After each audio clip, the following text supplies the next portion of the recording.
You've tuned into The Mountain Gardener with your host, Ken Lane. Gardening it can be challenging, but with these simple insider tips, you'll reap huge rewards. Now, let's tune into today's Mountain Gardener with Ken and Lisa.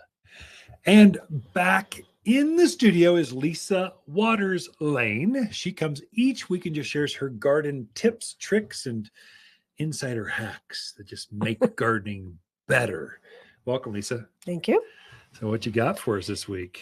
So we've got more trucks coming in, more new stuff arriving, and the more we move into spring, the more exciting it gets because more stuff shows up. It's like Christmas for gardeners. Yeah. Only it's spring for gardeners. Right. So we've gotten a lot of our forsythia and lilacs in, which are great early spring bloomers. Great time to plant those because they're still fairly dormant. Good time to get them in their new home. They wake up, they're happy, they're ready to go forward. So I definitely would encourage people who've been thinking about putting those guys in, come check us out because we have a really nice variety of lilacs and forsythia. Yeah, so we have the best selection really probably in the state as far as, because you're basically a lilac nut. And so you can never have too many type varieties, different colors, different sizes, repeat blooming. And let's try that one because we're in lilac country. Right. You know, you got a good plant. It's going to grow here. Definitely. And it's also a really good time for those spring blooming trees. So your red buds, your crab apples, your ornamental plums, ornamental pears. Great time to be getting those into the ground as well. And you'll never find a better selection than you have right now because the trucks have come. First pickings. Right. And there's new red buds. There's 2 or 3 new red buds out that are really kind of cool that fit into those smaller yards or different places. So I definitely encourage people to come in and check out what's new. And if you're thinking spring color, now's the time for it. We've also getting in some really nice spring perennials. So things that bloom early. Yeah.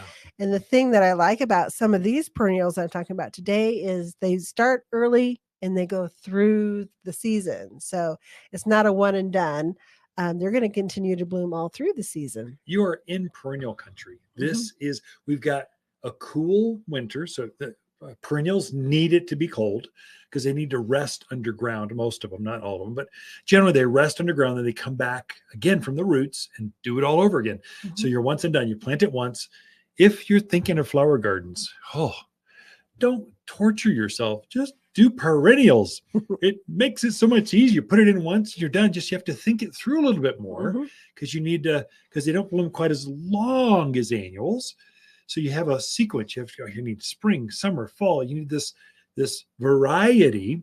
So something is always popping up and blooming for you. That's the beauty. That's perennial flower design. That's what you're thinking. That's the hat that you put on. Right. So some of the ones that we're getting in or have in now that are great color for right now, we've got some dianthus coming in. We have the pink, it's called Vivid Bright Lights, which is a really bright pink. And then we have American Cherry Pie, which is red. Yeah. So these are both continual bloomers. So they're blooming now and they're going to continue to bloom until fall.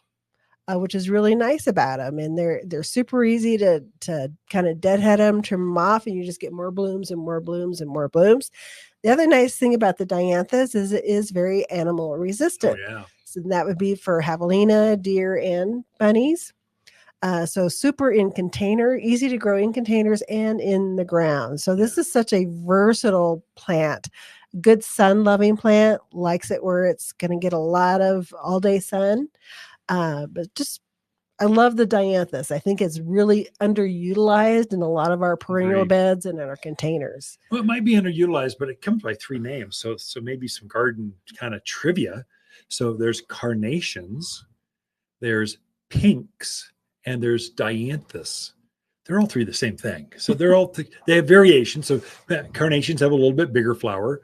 Dianthus has the necks, and then pinks have the smaller ones, but they're all cousins of each other. So they grow in the same gardens. They have the same traits. They grow equally as well. They're all evergreen. They're all bloom like crazy, all bright flowers. Animals don't eat them. So if you combine all 3 of those, it might be a #1 seller. It could as far as, I don't know, peonies are right up there. Snapdragons are definitely up there. Definitely. Echinaceas, that's a big one for summer. So summer color. There's a lot of So favorites. so the dianthus, we got those 2 varieties right now, and then I know next week we're getting about another 3 to Oh 4 my goodness. different colors. You get variegated colors, straight colors. So definitely a cool plant to check out. We're also getting a lot of our Spanish lavenders are Ooh, coming that's in. fun. That's a sign of spring. Yeah.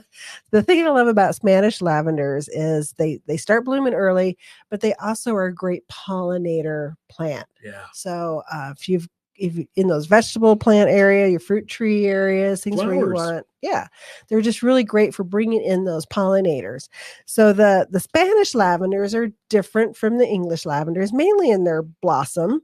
Most of them have a thicker blossom, shorter, thicker, almost like a Bulbous. bumblebee. Yeah. Yeah. It looks like a bumblebee. That's a good way to Mhm. describe it. So they've come out with some new varieties. The purple medley, which I think is going to be really cool because it goes down to -10. Oh, that's So unusual. some of the Spanish lavenders were like, really cold would knock them out. But -10, that We'll never see lavender that. can take it. Even good in Flagstaff. Right. So that's the purple medley. It also has larger blooms to it. Cool. So it's a newer one that's out. Primavera is a very heat tolerant one. There again, purple blooms, but very, very heat tolerant. So those really, really hot spots that you have, which all your lavender loves the heat. Yeah. Primavera holds up in those really hot spots. We're also getting the Haviland Deep Purple and the Princess. And so they're kind These of are all Spanish. Mhm. I had no idea. They've come out with a lot of new Those are all Spanish brands. A lavender. couple of them I've never heard of. So I want to go Mhm. check those out. That's fun. So lavenders on the whole, great for those really dry spots. Yeah. Those sunny spots, and they're very animal resistant. Yeah. So if you get a lot of animal traffic going back and forth around there, they're excellent to put into those locations. I think the easiest way to kill a lavender is probably overwater Yeah, it. no doubt. If you're doing it in containers, especially the Spanish lavender seems to hold up really Yeah. well in containers. You're just putting it in a really well-drained soil and it'll be fine. So definitely ones to try. We're also getting the Goodwin Creek, which is the old-time English lavender. That one has the long, thinner spike to it. But all of them have that wonderful smell, that aroma that comes not just from the blooms, but also it's in the leaves. Yeah. So, I love having a pot kind of where I'm out sitting because you can just kind of rub it and that fragrance just comes out. Yeah. That's supposed to be very relaxing. I think of English lavender as like butterfly. The flowers are taller Mhm. on longer stems and they kind of float more in the Yeah. wind. They look like butterflies. Mhm. And then Spanish looks like a bumblebee. It's shorter, stockier, flowing.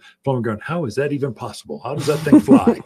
It's so beautiful. So Yeah. they have the same similar color flowers. Mhm. But there's different colors too. Right. Different variations. We're also getting some salvia in. So we're getting the Salvia nervosa called Dark Matter. So it's another super animal resistant plant, great pollinator plant. And they're again kind of blooms throughout the season. It's going to bloom, you're going to deadhead, it's going to continue to bloom again. Tough as nails. Oh, yeah. Loves the heat. Put it where it's hot. Animal resistant. It has a really dark purple to it. So it really shows up. Kind of the foliage is kind of a grayish green, and then that dark purple flower. So it It's almost stands like out a black. really nice. It's super deep purple. Then lavender is more like a violet. It's a lighter, not blue, but it's light, dark. It's a violet. Different color. I'm such a man. God only gave me 7 crayons. I can't describe all the colors. Right. But it's a good one to check out if you have a really tough spot that you've been trying to fill. We're also getting some Salvia gregii, the ignition purple. Yeah, it's pretty. So that's another really it's our first group of salvia to come in for the Salvia gregii. Purple's just really popular. It is very, very pretty, but we'll get other colors through the season as well. And then one more I want to mention. It blooms, but it's not a true bloom. But it's the rainbow ascot euphorbia. Yeah. So that's another great plant. Takes the heat, animal resistant. It has a real pretty, they call it a bract. The flower is actually a bract, kind of like a poinsettia. Like a poinsettia, Yeah. So exactly. it's a light chartreuse green. Very attractive. Well, Lisa, that is super. I love euphorbias, all of them, whether it's gopher plant or rainbow ascot. Good plants for here. Lisa Watters-Lain in with her perennial picks of the week that can be planted right now here at Watters Garden Center. Cocktail trees turn any backyard into a veritable farmer's market. At Watters, we've grafted onto one tree different types of cherries, apples, and pears for easy backyard fruit picking. These small fruit trees grow in containers just off the patio in smaller yards. Anyone can grow a fruit cocktail tree. You'll find braided cocktail trees with multiple fruits beautifully braided into one tree. Fruit cocktail trees are ready to plant at Watters Garden Center in Prescott and wattersgardencenter.com. For a more fruitful garden, increase success in the landscape that just feels better, then tune in daily to the Mountain Gardener podcast. Subscribe through your favorite podcast streamer or visit wattersgardencenter.com.